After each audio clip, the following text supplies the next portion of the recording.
ሰላም ጤና ይስጥልን ክቡራትና ክቡራን ተመልካቾቻችን ከናሁ ቴሌቪዥን ዘወትር በዚህ ሰዓት ወደ እናንተ የሚደርሰው የዛሬ ዕለት አርብ ነሐሴ 1 2018 ዓ.ም የተለያዩ የሀገር ቤትና የባህር ማዶ ስፖርታዊ መረጃዎች ወደ እናንተ የሚደርሱበት ጊዜው አሁን ነው። እስከ መረጃዎቻችን ፍጻሜ ድረስ አብራችሁ እንድትቆዩ የምንጋብዛችሁ የመረጃዎቹ አዘጋጅና አቅራቢ ገዛኸኝ ዱላ፣ የካሜራ ባለሙያችን ጋሻው ዳኛው ከኛ ጋር ቆይታ ያደርጋል። እናንተም አብራችሁ እንድትቆዩ እንጋብዛችኋለን። አብራችሁ ነው። ወደ ቀዳሚው የሀገር ቤት ስፖርታዊ መረጃችን ስናልፍ የሀገር ውስጥ የተጫዋቾች የዝውውር መስኮትን የተመለከቱ መረጃዎች ነው ቀዳሚ የምናደርገው። እንግዲህ በርካታ ደጋፊዎች ካላቸው የሀገራችን የፕሪሚየር ሊግ ክለቦች መካከል ቀደምቶቹ ቅዱስ ጊዮርጊስ እግር ኳስ ክለብና ኢትዮጵያ ቡና ይነሳሉ። እነዚህ ሁለት ክለቦች ለቀጣዩ አዲሱ የውድድር ዘመን የተለያዩ አዳዲስ ተጫዋቾችን በማምጣት ላይ እንደሚገኙ ያገኘናቸው መረጃዎች ያመለክታሉ። የነባር ተጫዋቾቻቸውንም የውል ኮንትራት በማደስ ላይ ነው የሚገኙት። የኢትዮጵያ ቡና እግር ኳስ ክለብን የዝውውር ሁኔታ ቀዳሚ ስናደርግ እንግዲህ በቅርቡ ነው ዋና አሰልጣኝ ገብረመድህን ኃይሌን የቡናማዎቹ አለቃ አድርገው የሾሙት ማለት ነው። በኢትዮጵያ ፕሪሚየር ሊግ ላይ የከበረ ስም ካላቸው ታላላቅ አሰልጣኞች መካከል ገብረመድህን ኃይሌ ዋነኛው መሆናቸው ይታወቃል። የፕሪሚየር ሊጉን የዋንጫ ክብር ከሶስት የተለያዩ ክለቦች ጋር ማሳካታቸው የሚታወስ ነው ማለት ነው። ይህንንም ተከትሎ እንግዲህ የቡናማዎቹ ደጋፊዎች ትልቅ ተስፋ እንጥለውባቸዋል። ለመጪው የ2019 አዲሱ የውድድር ዘመንም ለሳቸው ስብስብ ለሳቸው ቡድን ግንባታ ያመቹኛል የሚሏቸውን ተጫዋቾችን በማምጣት ላይ ነው የሚገኙት ማለት ነው። በርከት ያሉ ተጫዋቾች እንደፈረሙ ነው እንግዲህ እየተመለከትን የምንገኘው። ቡናማዎቹ ካስፈረሟቸው ተጫዋቾች መካከል አንደኛው ዳዊት ገብሩ ነው። ከዚህ ቀደም በወልዋሎ አዲግራት ዩኒቨርሲቲ ይህንን ተጫዋች እናውቀዋለን። ለሚቀጥሉት 2 ዓመታት በቡናማዎቹ ማሊያ ቆይታ እንደሚያደርግና ፊርማውን ማኖሩ ተገልጿል። ከቀናት በፊት ደግሞ ወደ እናንተ ያደረስነው መረጃ ነበረ። ያሁኑ የኢትዮጵያ ብሔራዊ ቡድን ግብ ጠባቂ አቡበከር ኑራ ነው። በጣም ወጣት ግብ ጠባቂ ነው። ከዚህ ቀደም በተለያዩ ኢትዮጵያ መድንን ጨምሮ የሊጉን የዋንጫ ክብር ማሳካት የቻለ ተጫዋች ነው። አሁን ቡናማዎቹን ተቀላቅሏል። በቀጣይ በአዲሱ የውድድር ዘመን የቡናማዎቹ የግብ ዘብ ሆኖ የሚቀጥል ነው የሚሆነው። ለዚህም ማረጋገጫ 2 ዓመት እንደዚሁ የውል ኮንትራት ፈርሟል ተብሏል። በረከት ወልደየስ እሱም በተመሳሳይ ከኢትዮ ኤሌክትሪክ ወደ ቡናማዎቹ የተዘዋወረ ተጫዋች ነው። ዳንኤል ዳርጌ ደግሞ ከአዲስ አዳጊው ክለብ ጋሞ ጭንቻ በመልቀቅ ለሚቀጥሉት 2 ዓመታት በኢትዮጵያ ቡና እግር ኳስ ክለብ ለመቆየት እንደዚሁ ተፈራርሟል። ድልአዲስ ገብሬ እሱም ከድሬዳዋ ከተማ በመልቀቅ ወደ ኢትዮጵያ ቡና የመጣ ተጫዋች ነው። ኢትዮጵያ ቡና እግር ኳስ ክለብ እነዚህን አዳዲስ ተጫዋቾችን ማምጣቱን እንደቀጠለ ነው። ከዛ ባለፈ ደግሞ የነባር ተጫዋቾችንም የውል ኮንትራት እንደዚሁ አድሷል። ይታገዙ ታሪኩ፣ አማኑኤል አድማሱና ረጀብ ሚፍታ በቀጣይ የቡናማዎቹን ቆይታቸውን ያረጋገጡ ናቸው። ለሚቀጥሉት 2 ዓመታት በክለብ ውስጥ የሚያቆያቸውን አዲስ የውል ኮንትራት ማራዘሚያ ፈርመዋል ማለት ነው። ወደ ፈረሰኞቹ ቤት ስናመራ ቅዱስ ጊዮርጊስ እግር ኳስ ክለብም እንደዚሁ አሰልጣኝ መቀየሩ የሚታወስ ነው። ፋሲል ተካልኝን ካሰናበተ በኋላ ሌላ አዲስ አሰልጣኝ ቀጥሯል። በቀጣይ እንመለከታቸዋለን። እኚህ ዜጋ አሰልጣኝ ዳግም ነው ወደ ቅዱስ ጊዮርጊስ እግር ኳስ ክለብ አሰልጣኝነት መንበራቸው የተመለሱት። በዚህም መሰረት የነባር ተጫዋቾቻቸውን የውል ኮንትራት አድሰዋል። ፉአድ አብደላ በፈረሰኞቹ ቤት ውሉን ያደሰ ተጫዋች ሆኗል። ጸጋ ከድር እንደዚሁም ብሩክ ታረቀኝ ለሚቀጥሉት 2 የውድድር ዓመታት በፈረሰኞቹ ቤት የሚያቆያቸውን የውል ማራዘሚያ ኮንትራት ስለመፈራረማቸው እየተገለጸ ነው የሚገኘው። ክቡራትና ክቡራን ተመልካቾቻችን የሀገር ቤት ስፖርታዊ መረጃዎቻችን ይህንን ይመስላሉ። አብራችሁን ስላላችሁ በድጋሚ እጅግ በጣም እናመሰግናለን። ጠቃሚ መልእክቶች ወደ እናንተ ከደረሱ በኋላ በባህር ማዶ ስፖርታዊ ጉዳዮቻችን ዳግም የምንገናኝ ይሆናል። አሁንም ቆይታችሁን ከኛ ጋር አድርጉ።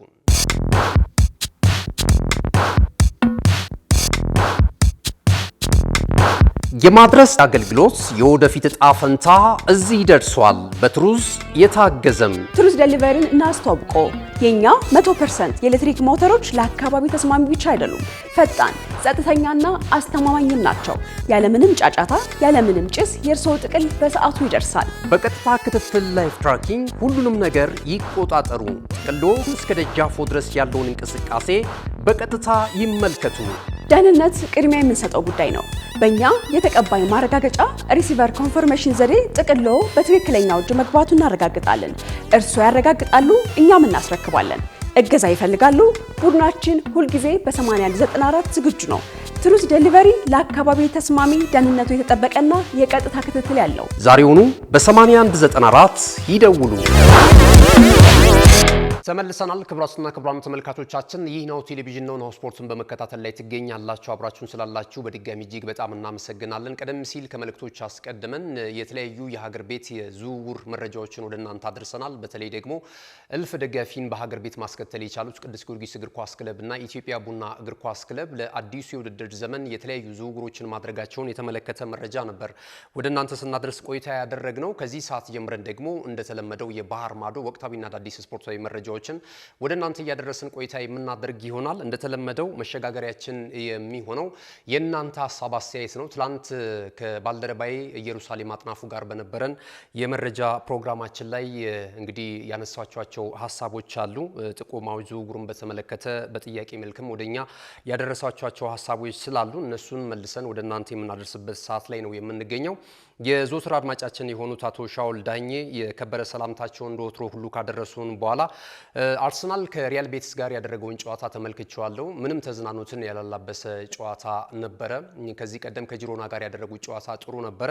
በዚያ ላይ ደግሞ 3-1 በሆነ ውጤት ተሸንፏል። በቀጣይ በሚኖሩት የወዳጅነት ጨዋታና በነጥብ በሚያደርገው በአዲሱ የውድድር ዘመን ላይ በጣም መሻሻል አለበት የሚል ሀሳባቸውን ሰጥቷል። ብዙ የአርሰናል ደጋፊዎች እንግዲህ ከሪያል ቤቲስ ጋር ካደረገው ጨዋታ ጋር በተያያዘ ቅሬታቸውን ሲያሰሙ ተመልክተናል። በእርግጥ እንደዚህ አይነት የአቋም መፈተሻ ጨዋታዎች መስታወስ ናቸው። ቀጣይ ቲሙ ድክመቱን እንዲመለከት ያደርገዋል። በዝውውሩም የሚሳተፍባቸው ዲፓርትመንት ክፍል የመጫወቻ ስፍራ ካሉም እንደዚሁ እድል ይሰጣል ማለት ነውና የበለጠ እንደውም አርሰናል ቢሸነፍ ጎል ቢገባበት ደካማ እንቅስቃሴ ቢያደርግ ነው በዚህ የአቋም መፈተሻ ጨዋታ ላይ የበለጠ ክለቡ ተጠቃሚ የሚሆነው። በነጥብ ጨዋታዎች ላይ የበለጠ ጠንክሮ ለመምጣት በር ስለሚከፍትለትና ስለሚያሳየው ማለት ነውና አቶ ሻውል ዳኜ እና ሌሎች የአርሰናል ደጋፊዎች ይህንን አስመልክቶ ይመስለኛል ሀሳባቸውን የሰነዘሩልን። ኢንተር ተሜ የዞትር ተመልካቻችን ነው። ዋው አቀራረባችሁ በጣም ደስ ይላል፣ መረጃዎቻችሁም ጥሩ ናቸው። ኢትዮጵያ ወርቅ ርቋታል ብሏል። አትሌቲክስ የውድድር መድረክ ላይ እንግዲህ ኢትዮጵያ ከጊዜ ወደ ጊዜ እጅግ በጣም ዝቅ እያለች እንደ ጀማሪ ነው እያደረጋት የሚገኘውና ይሄ ነገር መቀረፍ መቻል አለበት። ብዙ የአትሌቲክስ ቤተሰቡና ኢትዮጵያን እንደ አይን ብሌናችን የምንመለከተውን ባለም አቀፍ አደባባይ ላይ ከነንትና ሀገር ነው የመጣ ነው ብለን እንደ ምልክት የምናነሳው ትልቁ ገጸ በረከት ማለት ይቻላልና ይሄ ነገርን እያጣን ነው የምንገኘው። ተቋማቶች ራሳቸውን መመርመር አለባቸው። የማሰልጠኛ ማዕከላቶችም እንደዚሁ ራሳቸውን ማዘመን አለባቸው። አትሌቶች ደግሞ የሀገር ፍቅር፣ የህዝብ ክብርና የባንዲራ ፍቅር በደም ስራቸው ሊገባ ይገባልና ይህንን እያሰቡ ነው መንቀሳቀስ ያለባቸው። አሁን ያለው ግን ኢትዮጵያንና ህዝቦቿን የሚመጥን ውጤት አይደለም ከዚህ ቀደም ከነበረን ገናናነት አንጻር የሚሉ ሀሳቦችን የያዘ አይነት መልእክት ነው ያደረሰን ኢንተር ተሜ የዞትር አጋራችን ሀሳብ አስተያየት የሚሰጠን ተመልካቻችን አድማጫችን ነው። ባለበት እጅግ በጣም እናመሰግናለን። ሀብታሙ ሞገስ በግላዊ አስተያየታችን ላይ የራሳችንን ሀሳብ አንጸባርቀን ነበረ። እሱም እንግዲህ ከራሱ አንግል ያየውን ሀሳብ ገልጾልናል። ሁልጊዜም እንደምንላችሁ የእናንተ ሀሳብ እጅግ በጣም ይከበራል። የእናንተንም ሀሳብ እና አስተያየት ለማስተናገድ እና ፍላጎታችሁን ለማስተናገድ ነው እኛም እዚህ ላይ የምንሰየመውና እናከብራለን ሀሳቦቻችሁን። ሀብታሙ ሞገስ እናመሰግናለን። ሲሳይ መኮንን ገብርኤል ጄሱስ አይሸጥም ወይ የሚል ጥያቄ አንስቶልናል። በኋላ ላይ በዝውውር መረጃችን የምንመለከተው ይሆናል። ሲሳይ መኮንን እናመሰግናለን። እዩ ማሂ እንደዚሁ ሰፋ ያለ ሀሳብ አንስቷል። እሱም ተመሳሳይ ሀብታሙ ሞገስ ካነሳው ሀሳብ ጋር ተመሳሳይነት ስላለው ለሀሳብ አስተያየቱ ግን በጣም እናመሰግናለን እዩ ማሂ። ፓማ ባይ የዞትር ተመልካቻችን ናቸው። በጣም እናመሰግናለን። ወንድሙ አይዛ ባርኮላ ወደ አርሰናል ቢመጣ የተሻለ ነው ግራ ክንፍ መስመር ላይ የሚል ሀሳቡን አድርሶናል። እንደዚሁ ጌሊዲዶ ኑሳ ቢመጣ ነው የሚሻለው። አንቶኒዮ ኑሳ ግራ መስመር ላይ ከአርቢ ላይፕዚግ አርሰናል ቢያስፈርመው የበለጠ የተሻለ ሊሆን ይችላል። የቪኒ ጁኒየር ጉዳይ አለመሳካቱን ተከትሎ ነው እንግዲህ ተመልካቾቻችን ወይም ደግሞ የአርሰናል ደጋፊዎች ይህንን ሀሳብ እያንጸባረቁ የሚገኙት ማለት ነው። ፏድ ሜሶ ብራድሊ ባርኮላ ቢመጣ የኔ ምርጫ ነው የሚል አስተያየቱን ሰጥቶናል። በርካቶች ናችሁ እንግዲህ ሀሳባችሁን ወደኛ እየሰነዘራችሁ ከኛ ጋር መሆናችሁን እያረጋገጣችሁልን የምትገኙት ማለት ነው። እጅግ በጣም ላቅ ያለ ክብርና ምስጋና አለን። አሁንም ተሳትፏችሁ ይቀጥል። በዚያ ላይ ደግሞ ዩቲዩብ ቻናላችን ከ430 ሺህ በላይ ተከታዮች አሉትና ይህንን ዩቲዩብ ቻናል ላይክ፣ ሼር፣ ሰብስክራይብ በማድረግ ቤተሰብ እንድትሆኑ እንድታበረታቱንም እንጋብዛለን። ለምታደርጉልንም ነገር እጅግ በጣም እናመሰግናለን። የዝውውር መረጃዎችንና ዛሬና ነገ የሚደረጉ የአቋም ፍተሻ ጨዋታዎችን ፊክቸር ይዘን እንመለሳለን። አሁንም አብራችሁን ነው። እነሆ የምስራች የ10 አየር መንገድ የበረራ ትኬት ለውድ ደንበኞቹ በተቀላጠፈና አስተማማኝ በሆነ መንገድ እያቀረበ ያለው። በዚህም በደንበኞቹ የተመሰገነው ጉዞጎ አሁን ደግሞ ተደራሽነቱን በማስፋት ተጨማሪ ባንኮችን በማካተት ለውድ ደንበኞቹ የበለጠ አስተማማኝ ለመሆን ችሏል። የጉዞጎን አፕሊኬሽን ከአፕ ስቶር ወይም ከፕላይ ስቶር በማውረድ የመነሻና የመድረሻ ከተማዎትን መርጠው ዋጋ አወዳድረው የሀገር ውስጥም ሆነ ዓለም አቀፍ በረራ ማድረግ ካሰቡ የበረራ ትኬቶን ክፍያ በአቅራቢያው በሚገኙ ባንኮች አንድም በአካል በመሄድ ወይም በኦንላይን የክፍያ አማራጮች ክፍያዎትን በመፈጸም የበረራ ትኬቶን በእጅ ያስገቡ። ከዚህም በተጨማሪ እንደ ሁሉ ጊዜው ወደ ጉዞጎ የጥሪ ማዕከላችን 7473 በመደወል ከሙሉ የበረራ መረጃ ጋር የ24 ሰዓት የትኬት አገልግሎት ማግኘት እንደሚችሉ ስናበስሮ በታላቅ ደስታ ነው። ለበረራዎ ጉዞጎ።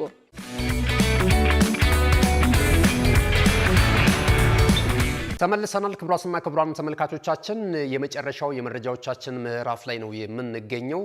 ወደ ዝውውር መረጃዎቻችን ከማለፋችን አስቀድመን ነገና ከነገ በስቲያ ሁለቱ የረፍት ቀናቶች ላይ የእንግሊዝ ፕሪሚየር ሊግ ተሳታፊ ክለቦችና የአውሮፓ ታላላቅ ክለቦች የአቋም ፍተሻ ጨዋታዎቻቸውን የሚያደርጉ ነው የሚሆነው ቀጥለው ማለት ነው። እነዚህን እንመለከታለን። ነገ ዕለተ ቅዳሜ እንግሊዙ ክለብ ቼልሲ ከጣሊያኑ ክለብ ኤስ ሚላን ጋር የሚያደርጉት ጨዋታ በኢትዮጵያ ሰዓት አቆጣጠር ቀን 9 ሰዓት ሲል ጅማሩን የሚያደርግ ይሆናል። ከዚህ ቀደም እንግዲህ ከቀናቶች በፊት ሌላኛውን የጣሊያኑን ክለብ ዩቬንቱስን የገጠመው በወዳጅነት ጨዋታ ቼልሲ 1-0 በሆነ ውጤት መሸነፉ የሚታወስ ነውና የአሰልጣኝ ዣቪ አሎንሶ ቡድን በዚህኛውስ የጨዋታ ላይ ከኤሲ ሚላን ጋር የሚኖረው እንቅስቃሴ ምን ሊሆን ይችላል የሚለው ነገር ደጋፊዎች እንግዲህ የክለባቸውን ዝግጅት ለመመልከት የበለጠ የሚያስችላቸው ሊሆን ይችላልና እየተጠበቀ ነው የሚገኘው። ሌላኛው የነጥብ ጨዋታ ነው የሚመስለው ብዙዎች እየጠበቁት ይገኛሉ። በተለይ የማንቸስተር ዩናይትድ እና የፒኤስጂ ጨዋታ አመሻሽ 12 ሰዓት ላይ ነው ጅማሮውን የሚያደርገው። የዩናይትድ ደጋፊዎች በሶሻል ሚዲያው የተለያዩ ሀሳቦችን እያንጸባረቁበት ይገኛሉ። በተለይ ከዚህ ቀደም 3 የአቋም መፈተሻ ጨዋታዎችን አድርገዋል። ሁለቱም በአሸናፊነት ማጠናቀቅ ችለዋል። አንደኛውን በሬክሳም የተሸነፉበትን ውጤት ማስተዋስ እንችላለን። ሮዘንበርግንና እንደዚሁ ደግሞ የአትሌቲኮ ማድሪድን 2-1 በሆነ ውጤት ያሸነፉበትን እንቅስቃሴ ማስተዋስ ይቻላልና በዚህ ዓመት ሙሉን የውድድር ዓመት ተረክበው የራሳቸውን ኃላፊነት ወስደው የራሳቸውን አሻራ በጥሩ ሁኔታ ያሳርፉበታል የተባለው የውድድር ዘመን የቀይ ሰይጣናቱ አለቃ ማይክል ካሪክ በዚህኛውም ጨዋታ ላይ ምን ሊያስመለክቱ ይችላሉ፣ ዝግጅታቸውስ ምን ይመስላል የሚለው ነገር ለደጋፊዎች የበለጠ ተጠባቂ አድርጎታል። ፒኤስጂ እንግዲህ በተከታታይ ዓመታት በአሰልጣኝ ሉዊስ ኤንሪኬ ላይ ስር ሆኖ እንግዲህ የተለያዩ ውጤቶችን የተለያዩ ድሎችን እያስመለከተ ነው የሚገኘውና የነዚህ የሁለት ቡድኖች የወዳጅነት ጨዋታ ይጠበቃል ማለት ነው። በዕለተ እሁድ የሚደረጉ ሌሎች ተጠባቂ የአቋም መፈተሻ የወዳጅነት ጨዋታዎች አሉ። የእንግሊዙ ክለብ ማንቸስተር ሲቲ ከአትሌቲኮ ማድሪድ ጋር የሚጫወት ነው የሚሆነው። አትሌቲኮ ማድሪድ ከማንቸስተር ዩናይትድ ጋር ከ2-1 በሆነ ውጤት ከተሸነፈ በኋላ ነው ይህንን ጨዋታ የሚያከናውነው። ይህ ጨዋታ ደግሞ ቀን 8 ሰዓት ሲል ጅማሮን የሚያደርግ ነው የሚሆነው። የአሰልጣኝ ኤንዞ ማሬስካው ቡድን ማንቸስተር ሲቲ በዚህ ወዳጅነት ጨዋታ ላይ የሚጠበቅ ነው የሚሆነው። ሌላኛው ጨዋታ ይህ ጨዋታ ፍጻሜውን እንዳገኘ እንደዚሁ ሻምፒዮናው ክለብ አርሰናል ከጀርመኑ ክለብ ቦሩሲያ ዶርትሙንድ ጋር የሚያደርጉት ጨዋታ ቀን 10 ሰዓት ሲል የሚጀምር ነው የሚሆነው። አርሰናል እንግዲህ ከሪያል ቤቲስ ጋር ያደረገውን ጨዋታ 3-1 በሆነ ውጤት በሰፊ የጎል ልዩነት መሸነፉ የሚታወሳል። በእንቅስቃሴም ደረጃ ብዙ የአርሰናል ደጋፊዎች ደስተኛ ያልሆኑበት የአቋም መፈተሻ ጨዋታ እንደነበረ ማስተዋስ እንችላለን። ከዛ የተሻሻለ ነገር ነው አሁን መመልከት የሚፈልጉት የአርሰናል ደጋፊዎች። ያው የነጥብ ጨዋታዎች ወይም የውድድር ዓመቱም ሊጀመሩ 2 ሳምንታት ብቻ ናቸው የቀሩትና ይህንን ተከትሎ እንግዲህ ከቦሩሲያ ዶርትሙንድ ጋር ምን አይነት እንቅስቃሴ ሊያደርግ ይችላል የሚለው ነገር በዕለተ እሁድ ቀን 10 ሰዓት ላይ የምንጠብቀው ነው የሚሆነው። ይህ ጨዋታ 30 ደቂቃ ዘግይቶ ደግሞ የሚጀምረው ሌላኛው የእንግሊዙ ክለብ ሊቨርፑል ከፈረንሳዩ ክለብ ሞናኮ ጋር የሚያደርጉትም ጨዋታ እንደዚሁ የሚጠበቅ ነው የሚሆነው። በአንፊልድ ሮድ ይደረጋል። የአሰልጣኝ አዶኒ ራዮላው ቡድን ቀዮቹ ሊቨርፑሎች ከዚህ ቀደም ከቀናቶች በፊት ከሊድስ ዩናይትድ ጋር ያደረጉትን ጨዋታ 2-0 በሆነ ውጤት ሲመሩ ቆይተው ኋላ ላይ 4-2 በሆነ ውጤት መሸነፋቸው የሚታወስ ነውና ቀዮቹ የተሻሻለ ነገር ሊያስመ የሚያስመለክቱ ዝግጅታቸውን ስለማጠናቀቃቸው አንዶኒ ራዮላ እየገለጹ ነው የሚገኙት ማለት ነውና በዝውውር ገበያውም እየተሳተፉ ይገኛሉ። በእርግጥ የቀደምት ተጫዋቾችን ነው አብዛኞቹ በስብስባቸው የያዙት እንደነ ጄርሚ ጃኬት እንደዚሁም ደግሞ ቪክቶር ሙኔዝንም እንደዚሁ ማስፈረማቸው ይታወሳል። አሁን ደግሞ እንደነ ባርኮላን የመሳሰሉ ተጫዋቾችን በማናገር ላይ እንደሚገኙም እየተገለጸ ነው የሚገኘው። ቀጣይ የሊቨርፑል ጉዞ በአዲሱ አሰልጣኝ ጅማሮ ምን ሊመስል ይችላል የምንመለከተው ነው የሚሆነው ማለት ነው።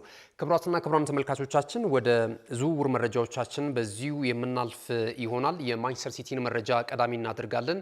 ማንቸስተር ሲቲ እንግዲህ በአሰልጣኝ ኤንዞ ማሬስካ ስር የተሻለውንና ውጤታማውን በተለይ ፔፕ ጋርዲዮላ ትልልቅ ክብሮች ነው በማንቸስተር ሲቲ ቤት ያስለመደው ማለት ይቻላል። ይህንን የተለመዱትን የዋንጫ ክብሮች ማስቀጠል እንደሚችሉ እምነት የተጣለባቸው ኤንዞ ማሬስካ የራሳቸውን ስብስብ በማጠናከር ላይ ነው የሚገኙት። እንደዚሁ ብሩኖ ፈርናንዴዝን ከቼልሲ የማስፈረም ጥረታቸውን አሁንም ድረስ አጠናክረው ስለመቀጠላቸው እየተገለጸ ነው የሚገኘው። ተጫዋቹ በሪያል ማድሪድ ቤት ከዚህ ቀደም ስሙ በስፋት ሲያያዝ እንደነበረ ማስተዋወስ ይቻላል። ነገር ግን አሁን ደግሞ ሲቲዎች የተጫዋቹን ፊርማ ለማግኘት የበለጠ እየቀረቡ እንደሚገኝ ነው እየተገለጸ የሚገኘው። የዓለም ዋንጫ አሸናፊው ኤንዞ ፈርናንዴዝ በቼልሲ ቤት እንዲቆይ ይፈልጋሉ ቼልሲዎች። ነገር ግን ተጫዋቹን ወደ ኢታር ለመውሰድ ደግሞ የሲቲ የበላይ ሰዎች የሚከፈለውን ሁሉ ለማድረግ ፍላጎት እንዳላቸውና ጥረታቸውን አጠናክረው ስለመቀጠላቸው እየተገለጸ ነው የሚገኘው ማለት ነው። ወደ አርሰናል መረጃ ስናልፍ አርሰናል ክሪስቲያን ሮሜሮን ለማስፈረም በሚደረገው ፉክክር ውስጥ እንደዚሁ ስለመግባቱ እየተገለጸ ነው የሚገኘው። ተጫዋቹ ከዚህ ቀደም ከአትሌቲኮ ማድሪድ ጋር ስሙ እየተያያዘ ነበር። እንደዚሁም ኢንተር ሚላንም ተጫዋቹን ለማስፈረም ፍላጎት ሲያሳይ እንደነበር ይታወሳል። በሚጫወትበት ስፍራ ላይ በጣም ድንቅ ነው። ከሀገሩ ብሔራዊ ቡድን አርጀንቲና ጋራ የ2022ቱን የዓለም እግር ኳስ ዋንጫ የውድድር መድረክ ማሳካቱ ይታወሳል። የተጠናቀቀው የ26ቱ የዓለም ዋንጫ ላይም የሀገሩን የአርጀንቲና ብሔራዊ ቡድን ከቡድን አጋሮቹ ጋራ ሆኖ ፋይናሊስት ማድረግ እንደቻለ እናስታውሳለን እና በጣም ክህሎት ያለው ተጫዋች ነው። ወደ አርሰናል የሚመጣ ከሆነ ለአርሰናል ብዙ ነገር ሊጨምርለት እንደሚችል ይገመታል። ነገር ግን ያው ደርቢ ናቸው፣ የሰሜን ለንደን ደርቢ ነው ቶተንሃም ሆትስፐርስ ማለት ነው። ለባላንጣው ይህንን ግሩም ተጫዋች መስጠት ፍላጎት እንደሌላቸው እየተገለጸ ነው የሚገኘው ማለት ነው። ከዚህ ቀደም እንግዲህ 2001 ላይ የመጀመሪያው ዝውውር ተደርጎ የነበረው አንዳንድ መረጃዎችን ስንመለከት ሶል ካምቤል ነው ከቶተንሃም ሆትስፐርስ ወደ አርሰናል በነፃ ዝውውር ክለቡን የተቀላቀለው ማለት ነው እና ያንን ተከትሎ አሁን ድረስ በቶተንሃም ሆትስፐርስ ደጋፊዎች ዘንድ ሶል ካምቤል እንግሊዛዊ ኢንተርናሽናል አሁን እንግዲህ ራሱን ከእግር ኳስ አግሎ በትንታኔና አንዳንድ ፖድካስቶች ላይ የተጋበዘ ሀሳብ ይሰጣልና አሁንም ድረስ የቶተንሃም ሆትስፐርስ ደጋፊዎች ይህንን እንደ ይሁዳ ነው የሚመለከቱት ማለት ነውና እንደዚህ አይነት ዝውውሮች ብዙም በባላንጣ ክለቦች አልተለመደም፣ በደርቢ ክለቦች መካከል ማለት ነውና ቶተንሃም ሆትስፐርሶችም ክሪስቲያን ሮሜሮን ወደ አርሰናል የመሸጥ ፍላጎት የላቸውም። ዋጋ እንኳን ቀንሶ ቢሆን ወደ ሌላ ክለብ ነው የአሳልፎ ተጫዋቹን የመስጠት ፍላጎት ያላቸው። በእርግጥ በአንዳንድ አጋጣሚዎች የተለያዩ ተጫዋቾች ወደዛ አምርተዋል። ኢማኑኤል አደባዮርን ማመልከት ይቻላል። ከሌላ ክለብም ቢሆን እንደዚሁ ደግሞ ዊሊያም ጋላስንም እንደዚሁ ማንሳት እንችላለን። ለመጨረሻ ጊዜ እሱ ይመስለኛል ከአርሰናል ወደ ቶተንሃም ሆትስፐርስ ያቀናው ማለት ነው እና አሁን ደግሞ ተረኛው ሁለቱን የአንድ ከተማ ክለቦች እያጋራ የሚገኘው ክሪስቲያን ሮሜሮ ነው። በቀጣይ እንግዲህ ወደ ሌላኛው የሰሜን ለንደኑ ክለብ አርሰናል ሊቀላቀላሉ የሚለው ነገር የምንመለከተው ይሆናል። ኋላ ዲፓርትመንት ላይ ግን ብዙዎች ወደውታል። ይሄ ዝውውር የሚሳካ ከሆነ የአርሰናል ደጋፊዎች ጫና እየፈጠሩ ነው የሚገኙ ተጫዋቹ እንዲመጣላቸው ማለት ነው። እዚሁ ከአርሰናል ጋር በተያያዘው መረጃ ቆይታ ስናደርግ የሴሪያው ክለብ ናፖሊ እንደዚሁ ገብርኤል ኢየሱስን ለማስፈረም ጥያቄ በማቅረብ ላይ እንደሚገኝ እየተገለጸ ይገኛል። ናፖሊዎች ተጫዋቹን በውሰቱ የማስፈረም ፍላጎት ነው ያላቸው የሚሉ መረጃዎች እየወጡ ይገኛሉ። መድፈኞቹ ደግሞ ተጫዋቹን የመሸጥ ፍላጎታቸው በቋሚ ፊርማ ነው፣ ተጫዋቹን መሸጥ ነው የሚፈልጉት። ስለዚህ እንግዲህ ሌሎችም ፈላጊዎች ስላሉት በቀጣይ የአርሰናል ውሳኔ ይጠበቃል ማለት ነው። ማንቸስተር ዩናይትድ እና አርሰናልን ወደ አፋጠጠው ወይም ደግሞ እያፎካከረ ስለሚገኘው አንድ የፊት መስመር አጥቂ እንመለከታለን።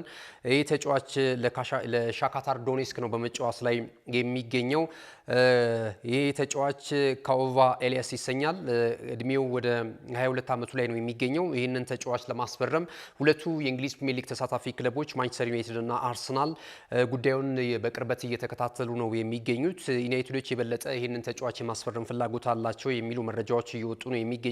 አርሰናልም እንደዚሁ ከሌሎች ተጫዋቾች ጋር በጣምራም ቢሆን እንቅስቃሴውን እየተመለከተው እንዳለ እየተነገረ ነው የሚገኘው። እስከ 30 ሚሊዮን ፓውንድ ድረስ ሻካታር ዶኔስክ ለዝውውሩ ይፈልጋል የሚሉ መረጃዎች እየወጡ ነው የሚገኘው። ሌላኛው መረጃችን የሚሆነው ሮድሪን ይመለከታል። ትላንት በነበረን የመረጃ ሰዓትም አንስተነው ነበረ። ሮድሪ እንግዲህ ወደ ካታሎናው ክለብ ባርሴሎና ሳይታሰብ ሊጓዝ ስለመስማማቱ እየተገለጸ ነው የሚገኘው። በቃል ደረጃ ሁለቱ አካላት ስምምነት ላይ ደርሷል የሚሉ መረጃዎች በርከት ብለው እየተመለከትን ነው የምንገኘው። ከዚህ ቀደም ለማድሪዱ ክለብ ወይም ደግሞ ለሪያል ማድሪድ የመፈረም እንቅስቃሴዎች ተመልክተን ነበረ። የሪያል ማድሪድ ደጋፊዎችም ይህንን ተጫዋች በጣም ይፈልጉታል። ያው ስፔናዊ ስለሆነ በዛ በስፔን የዓለም ዋንጫንም ማንሳቱን ተከትሎ ይሄ ተጫዋች 29 ዓመቱ ላይ ነው የሚገኘው። እንዲመጣላቸው ፍላጎት ነበራቸው። ነገር ግን 2024 ላይ የምናስታውስ ከሆነ እንግዲህ የባሎንዶር ፍክክርን ሲያደርጉ የነበሩት ያሁኑ የሪያል ማድሪድ ተጫዋች ቪኒ ጁኒየር እንደዚሁም ደግሞ ማንቸስተር ሲቲ ተጫዋች የሆነው ሮድሪ ነበሩ ማለት ነው እና ሁለቱ በሚፎካከሩበት ሰዓት ላይ 50-50 ነበረ። ለሮድሪ ይገባዋል የባሎንዶር ክብር የሚሉ በርካቶች ናቸው። ሌሎች ደግሞ ቀላል የማይባሉ ደግሞ የቪኒ ጁኒየር ነው ይህንን የባሎንዶር ክብር የሚገባው የሚሉም ሀሳቦች ሲሰጡ እንደነበረ እናስታውሳለን። እንግዲህ የእግር ኳስ ቤተሰቡን ለሁለት ከፍሎ የተከናወነው የባሎንዶር የሽልማት ስነ ስርዓት ላይ በስተመጨረሻ ሮድሪን አሸናፊ ወይም ደግሞ የዚህ ሽልማት ባለ ክብር አድርጎ መጠናቀቁ ይታወሳልና አሁን ቪኒ ጁኒየር በሪያል ማድሪድ ቤት እንደሚቆይ የውል ኮንትራቱን ማደሱ የሚታወስ ነው። እንግዲህ ከቀናት በፊት ማለት ነው። ሮድሪ ወደዛ የማይሄደው አንደኛም ተብሎ በምክንያትነት የተጠቀሰው ሮድሪ እንደሚያሸንፍ ከተረጋገጠ በኋላ ያንን የባሎንዶር የሽልማት ክብር ቪኒ ጁኒየር ለምን አልሆነም በሚል የሪያል ማድሪድ ፍሎሬንቲኖ ፔሬዝን ጨምሮ ሌሎች አመራሮችና አጠቃላይ አሰልጣኙን ጨምሮ በዛ በሽልማት ስነ ስርዓቱ ስፍራ ላይ አልተገኙም። ቅሬታ ነበራቸው። ሮድሪ ሳይሆን የኛው ልጅ ቪኒ ጁኒየር ነው የሚገባው የሚል አቋም ስለነበራቸው ማለት ነውና ያ ነገር ክፍተት ሳይፈጥርባቸው እንዳልቀረ ነው መረጃዎች እየጠቆሙ የሚገኙ። ስለዚህ ቀጣይ እንግዲህ የካታሎናው ክለብ ባርሴሎና ይህንን አጋጣሚ በመጠቀም ሮድሪን ለማስፈረም ስለመቃረቡ እየተገለጸ ነው የሚገኘው እንጂ የሮድሪ ፍላጎት ሪያል ማድሪድን የመቀላቀልና በሪያል ማድሪድ ማሊያ የመጫወት እንደነበረ ብዙ የመገናኛ ብዙሃን ይህንን ምክንያት በማስቀመጥ እየዘገቡት ነው የሚገኘው ማለት ነው።